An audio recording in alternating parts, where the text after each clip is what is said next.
लीजिए एक और डरावनी कहानी आपके लिए, जिसका नाम है डरावना कुआं।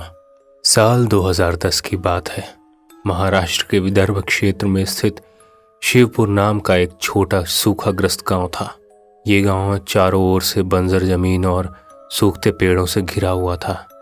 पिछले 3 सालों से मानसून की बेरुखी के कारण गांव का एकमात्र जल स्रोत उनकी नदी लगभग सूख चुकी थी। गांव वालों की उम्मीद अब सिर्फ एक जगह टिकी थी, पुरानी हवेली के पीछे का कुआं। ये कुआं, जिसे लोग काला कुआं कहते थे, सदियों पुराना था। यह हवेली, जिसे राजवाड़ा कहा जाता था, 30 साल पहले एक भीषण अग्नि दुर्घटना में जल गई थी। लोग कहते थे कि उस हवेली का जमींदार परिवार, जहां 6 सदस्य थे, उस रात जलकर मर गए थे। तब से कोई भी उस कुएं का पानी पीने या उसके करीब जाने की हिम्मत नहीं करता था, क्योंकि माना जाता था कि ये शापित है। इस साल जब पीने के पानी की हर बूंद के लिए संघर्ष शुरू हुआ, तो गांव के मुखिया बाबूराव ने एक कठोर फैसला लिया। अगर हमें जीना है तो हमें उस कुएं को खोलना ही होगा। उन्होंने गांव की पंचायत में घोषणा की। गांव के नौजवानों में से 2 बहादुर दोस्त आगे आए। अजय, जो शांत और मजबूत था, और विनय, जो थोड़ा डरपोक लेकिन वफादार था। अगले दिन सुबह अजय और विनय कुछ गांव वालों के साथ पुरानी हवेली की ओर बढ़े। हवेली सिर्फ काली टूटी हुई दीवारों का एक ढांचा थी। उसकी राख अब भी हवा में एक अजीब घुटन भरी गंध छोड़ रही थी। कुआं हवेली के बिल्कुल पीछे घनी झाड़ियों के बीच छुपा हुआ था। कुएं के चारों ओर मोटी काली काई जमी हुई थी और उसके ऊपर एक भारी जंग लगी लोहे की जाली रखी थी। जैसे ही अजय ने जाली को हटाने के लिए अपने हाथ से छुआ, उसे लगा जैसे कोई बर्फ जैसा ठंडा हाथ उसे छू गया हो। उसने तुरंत हाथ खींच लिया।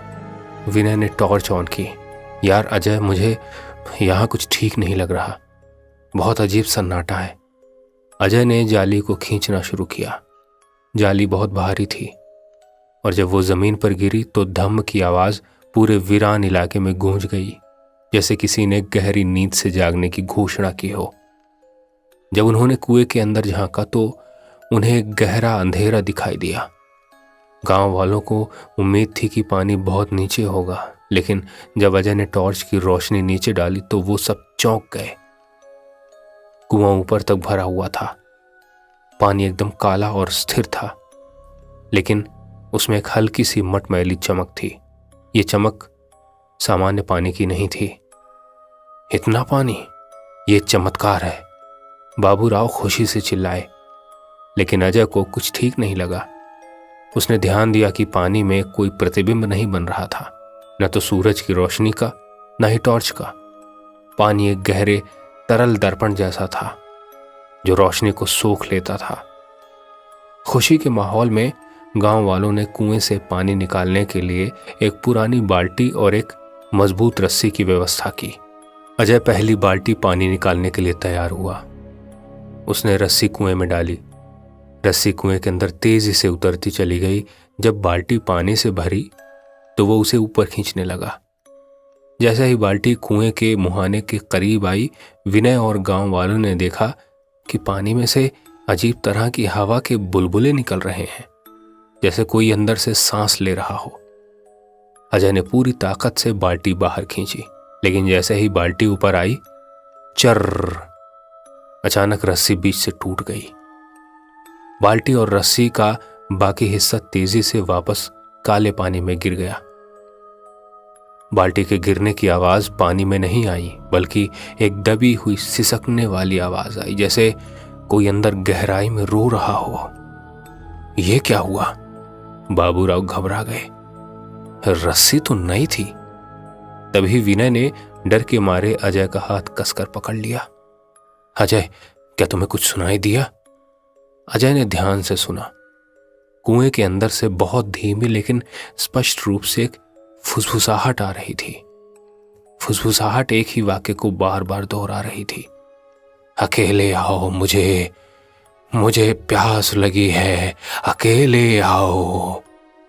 फुसफुसाहट सुनकर सारे गांव वाले पीछे हटने लगे। अजय हालांकि डरा हुआ था, लेकिन उसे अपने गांव की प्यास याद थी। उसने तय किया कि वो खुद नीचे जाकर देखेगा। उसने कमर पर एक नई मोटी रस्सी बांधी। मैं जा रहा हूं, तुम लोग मुझे रस्सी से थामे रखना। विनय ने अजय को रोकने की बहुत कोशिश की, लेकिन अजय नहीं माना। अजय धीरे धीरे रस्सी से लटक कर कुएं के अंधेरे में उतरने लगा। जैसे जैसे वो नीचे जा रहा था, हवा और ठंडी होती जा रही थी। जब वो पानी की सतह के करीब पहुंचा तो उसने अपनी टॉर्च पानी पर डाली।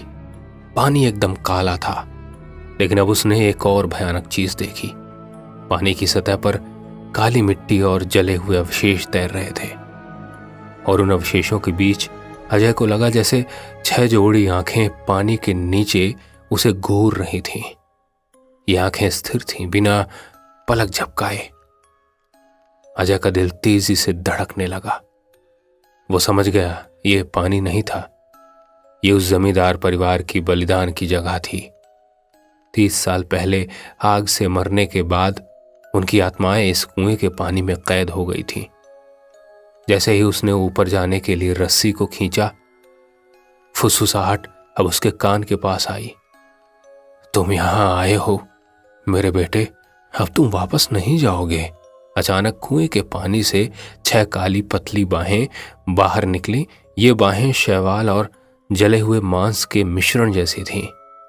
बाहें तेजी से ऊपर आईं और उन्होंने अजय के पैरों को कसकर जकड़ लिया।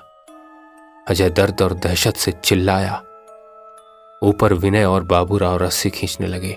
खींचो, जोर से खींचो। लेकिन रस्सी बेतहाशा भारी हो गई थी।